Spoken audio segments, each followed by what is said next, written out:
30 fit হবে বাসের নাকি? 30 ফিট হবে height.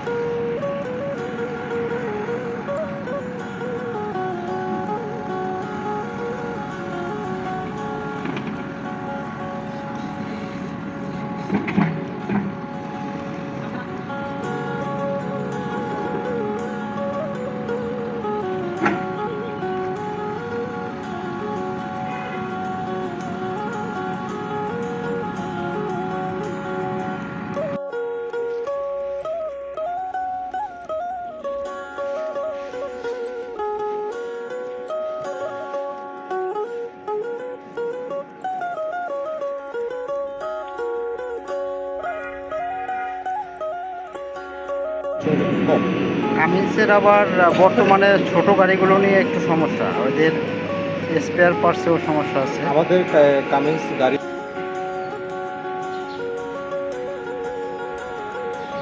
Line pump line pump pilin আমরা তো ধরে না, আমরা ইঞ্জিন ইঞ্জিন টেঞ্জিন সব ফুল সিস্টেম। স্যার ওটা হচ্ছে ডিপেন্ড, এটা হচ্ছে আপনার সাথে আমাদের কি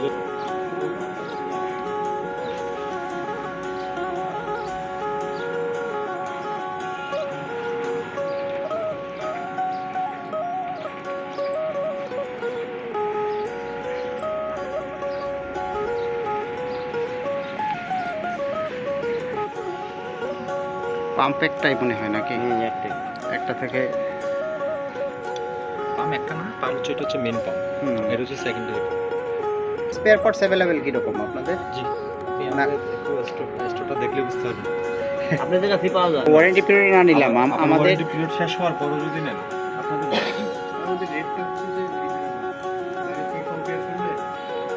বাইরে থেকে কম্পেয়ার হচ্ছে যে আমরা যেহেতু একটা কোম্পানিতে চাকরি করি, আমরা ওই সবসময় জেনুইন পার্টস আর হচ্ছে আপনার নবাবপুর, তারপরে হচ্ছে আপনার দোলাইখালের যে পার্টস, পার্টস একটু ভেরিয়েন্ট থাকবে 100 বার থাকবে। দেখা যাচ্ছে যে অনেক কাস্টমার তো মানে ক্লায়েন্টরা তো বুঝে না যে আমি হয়তো একটা সার্ভিসিংয়ে 10,000 টাকা সেভ করলে মানে আমার ভালো, 10,000 টাকা বাইরে পাওয়া গেলে হয় কি, যাতে কম্পেয়ারটা করার একটা সুযোগ থাকে, হ্যাঁ যে আপনাদের সঙ্গে বাইরের সাথে কম্পেয়ার কি। এখন আপনাদের সাথে যদি আমরা রিজনেবল প্রাইসে পাই, অবশ্যই কোম্পানিকে সেটা আমরা বুঝাইতে চেষ্টা করব যে যেটা ব্যাপারটা ভিন্ন। ওয়ারেন্টি পিরিয়ড তো মোটামুটি আপনাদের উপরেই অনেকটাই ডিপেন্ড করবো আমরা সবসময়, যদি আপনাদের থেকে আর কি কোম্পানি নিয়ে। আমাদের মানে আউটডোরে তা না, ইনডোরে কাজ আছে আমাদের, অনেক বড় বড়